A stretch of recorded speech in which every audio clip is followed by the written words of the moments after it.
This car's taking an unusual amount of time to start, and we know that this battery is no good. There's sulfuric acid across the top. The battery normally lasts 2 to 5 years, and this one's old and it's failed. It needs changing. To do this job, you're going to need a socket wrench, a ring spanner, a battery post and terminal cleaner, a one-shot pack of battery and cable protector, and of course your new battery. So to get rid of this sulfuric acid, what I have done here is I've mixed up a jug of bicarb soda and boiling water. I've got a few litres. I put on my safety glasses and I'm just going to pour it over the battery. That'll neutralise the effects of the acid. All over the terminals as well, because I know that the battery terminals are full of sulfuric acid effect. We just wait for the frothing to stop and then we know that we've actually neutralised all of the acidic effects. So now I'm going to go about removing the battery clamp. So anti-clockwise I'm going to unscrew this 13mm bolt. Interestingly, this battery's on the left-hand side at the front. So a lot of cars now have batteries in the boot.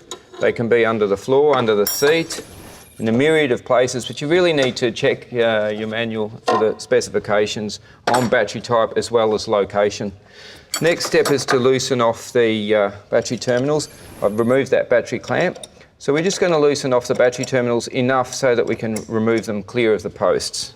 Remove the negative terminal first, then the positive. This one's a little bit tight. You can use a screwdriver just to peel open the terminal slightly, just to remove it a little bit from the post. There we have it. Now I can get rid of this leaking battery. Okay, so now the battery's out, we need to clean the battery terminal. So I've got this tool here from Repco. One end cleans the posts on the battery and the other end cleans the terminals. So all we do is rotate the brush inside the terminal until all the oxide is gone. So now we're going to do the positive terminal. Rotate the brush through there until it's nice and clean. Now all we need to do is clean the posts on the battery, because the post is lead and it becomes oxidised as soon as it sees air. So we need to clean that before we actually put the terminal on.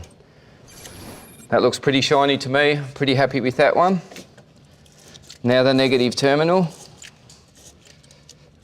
Put the positive terminal on the battery first, followed by the negative terminal. That way we get no sparking. So now I'll just tighten the positive terminal. Now they don't need to be super tight. All we want to see them done up to is a firm fit. So that one's tight, I'm happy with that.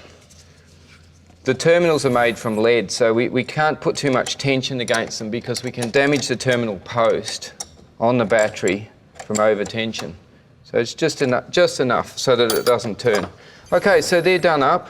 Next thing is, the final step is just to put the battery clamp on. We're just going to pull it down so it's firm across the top of the battery. Because the battery top is plastic, we don't want to crush it and damage the battery in any way. It's almost good to go. All I've got to do is put on this battery terminal and cable protector. And it's a grease that we put across the terminals, and hopefully it'll stop any corrosion. Just lay it on. It can't harm anything if it goes anywhere else. It doesn't damage rubber or anything. There's plenty in these one-off satchels to cover both terminals adequately. So we've finished the battery installation, and really the proof's in the pudding. I'm going to turn this on and show you that it's going to start, because I know it'll be perfect. How good's that? How easy was it? You know, you can't throw these batteries out with your regular waste. They're full of highly toxic material, so you need to take it to your Repco store. They'll dispose of it free for you, and they actually recycle them.